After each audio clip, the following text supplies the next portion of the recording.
एक समय की बात है। हरे भरे खेतों, मिट्टी की खुशबू और ठंडी हवा से घिरा एक शांत सा गांव था। गांव का नाम था सोनपुर। पूरे गांव में एक आदमी की बात सबसे ऊपर मानी जाती थी। उसका नाम था हरिदत्त।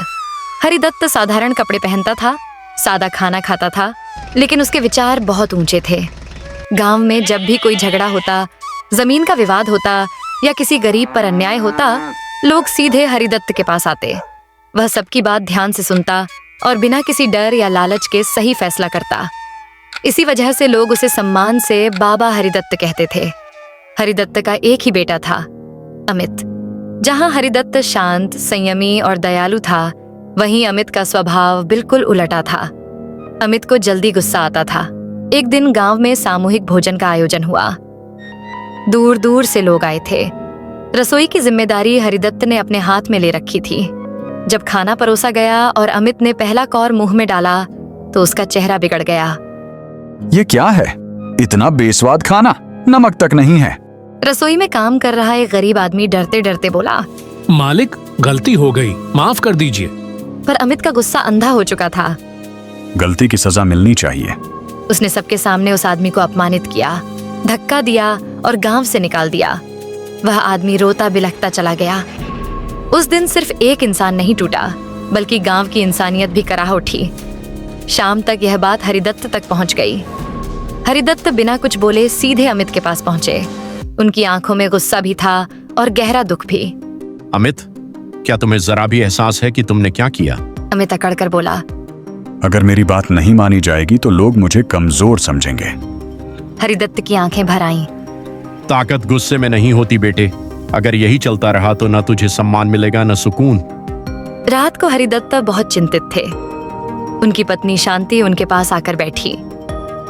आप चिंता मत कीजिए, अमित बुरा नहीं है, बस दुनिया नहीं देखी। उसे गांव से बाहर भेजिए। जब वह आम लोगों के बीच रहेगा तब उसे समझ आएगा। हरिदत्त देर तक सोचते रहे। आखिर उन्होंने फैसला कर लिया। उसी गांव में एक बूढ़ा आदमी रहता था। सब उसे नत्थू काका कहते थे। नत्थू काका बहुत साधारण जीवन जीते थे। हर सुबह उठकर अपनी एकमात्र गाय का दूध निकालते और एक पुरानी जंग लगी टिन की बाल्टी में भरकर घर घर बेचते थे। उनके कपड़े पुराने थे, चाल धीमी थी, लेकिन आंखों में अजीब सी तेजी थी। एक दिन एक औरत ने पूछा, काका, नई बाल्टी क्यों नहीं ले लेते? काका हल्की मुस्कान के साथ बोले, बेटी, ये बाल्टी मेरे पिता की आखिरी निशानी है।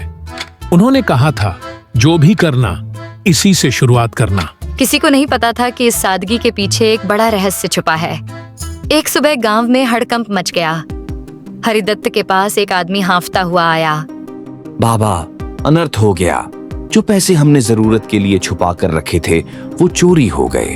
हरिदत्त चौंक गए। चोरी? कैसे? लगता है बाहर के लोगों को अंदर की पूरी खबर थी। जरूर कोई अंदर से मिला हुआ है। पूरा गांव डर गया। पंचायत बैठी। एक बुजुर्ग बोले, हमें किसी ऐसे आदमी की जरूरत है जो गांव में रहकर चोरों का पता लगाए। हरिदत्त की नजर अपने बेटे अमित पर पड़ी। रात को उन्होंने अमित को बुलाया। तुम्हें गांव से बाहर रहकर एक आम आदमी की तरह रहना होगा। अमित ने पहली बार सिर झुकाया। बाबा, इस बार मैं खुद को बदल कर लौटूंगा। उसी रात अमित गांव छोड़कर निकल पड़ा। एक घमंडी लड़का अब एक अनजान आदमी बन चुका था।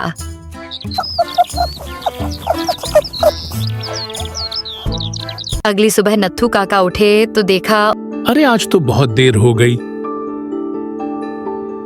जैसे ही बाहर आकर देखा तो आंगन खाली था। अरे मेरी भैंस! उन्होंने पूरे गांव में ढूंढा, लेकिन कुछ नहीं मिला। उसी दिन गांव के बाहर एक अजनबी, अमित, पेड़ के नीचे बैठा दिखा। लोगों को शक हुआ।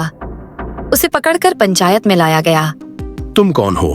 अमित ने शांत स्वर में कहा, काम की तलाश में आया हूँ। कुछ गांव वालों ने गवाही दी कि वह सुबह से वहीं बैठा था। अमित बच गया। 2 दिन बीत गए। एक शाम नत्थू काका खुद अमित के पास आए। बेटा, काम मिला? अमित चौंक गया। आप मेरा नाम कैसे जानते हैं? घर चलो, सब बता दूंगा। घर पहुंचकर काका ने दरवाजा बंद किया और गंभीर स्वर में बोले, मैं कई सालों से हरिदत्त के लिए निगरानी का काम करता रहा हूँ। अमित हैरान रह गया। तो फिर ये चोरी? काका बोले, इस बार दुश्मन बहुत चालाक हैं।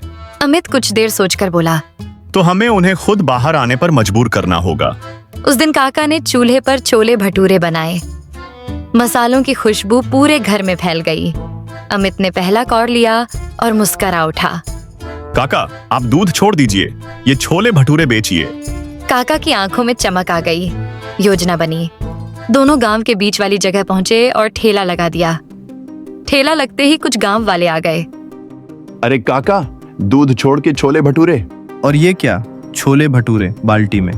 अब से छोले भटूरे ही बेचूंगा। और सुनो, यह छोले अनलिमिटेड है। क्या अनलिमिटेड? हाँ, और सिर्फ 70 रुपए में। तो फिर देर किस बात की, जल्दी से 2 बकेट लगाओ। काका ने बाल्टी में भर भर कर छोले भटूरे दिए, साथ में प्याज और नींबू। लोग खाते ही बोले, काका, इतनी स्वादिष्ट छोले और इतने कम दाम में। अब तो पूरे गांव में हंगामा मच जाएगा। दिन भर में पूरा गांव आ गया, पर कोई भी अजीब हरकत करता ना दिखा। काका, आज तो कोई संदिग्ध नहीं दिखा। बेटा, आज खबर फैली है, कल कोई ना कोई अपने बिल से बाहर जरूर निकलेगा। ठेले की आग धीमी हो रही थी, पर खेल अब शुरू होने वाला था। अगली सुबह काका ने अमित से कहा, अमित बेटा, तुम जाकर ठेला शुरू करो, मैं थोड़ी देर में आता हूँ। अमित ने सिर हिलाया और उसी जगह जाकर बकेट छोले भटूरे का ठेला सजा दिया। कढ़ाई चढ़ी, खुशबू फैली और लोग जुटने लगे। काका, मुझे एक आदमी पर शक हो रहा है। कौन? क्या तुमने उसे पहले देखा है? हाँ, हमारे घर के बगल वाले घर में पीले रंग का कुर्ता पहने था और बहुत सारे छोले लेकर गया। वो तो रमन है, रमन और जासूस। वो भी मेरे घर के पास रहकर। काका, चलिए उसके घर चलकर छानबीन करते हैं। दोनों रमन के घर पहुंचे।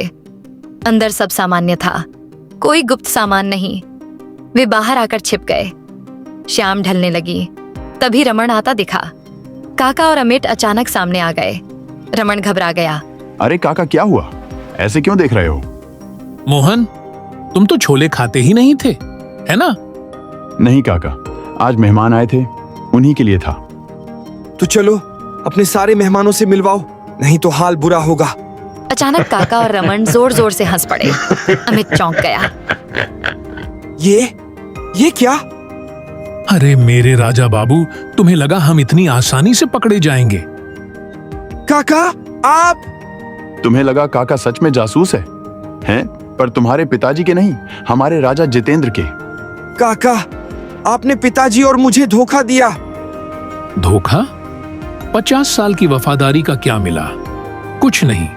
इसलिए हमने पैसे चोरी किए, और हरिदत्त की सबसे कीमती चीज भी। और क्या बचा है अब? तुम जो हरिदत्त को सबसे अजीज है।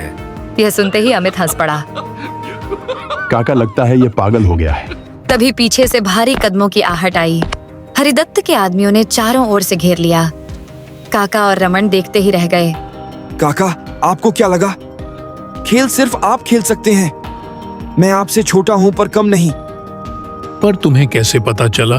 पहले दिन से, जब आप भैंस चोरी की शिकायत लेकर मुखिया के पास आए, तभी शक हुआ, और जब आपने बाल्टी का जिक्र किया तब यकीन हो गया। कैसे? क्योंकि वो बाल्टी हमारी रसोई की थी। मैंने देखते ही पहचान लिया।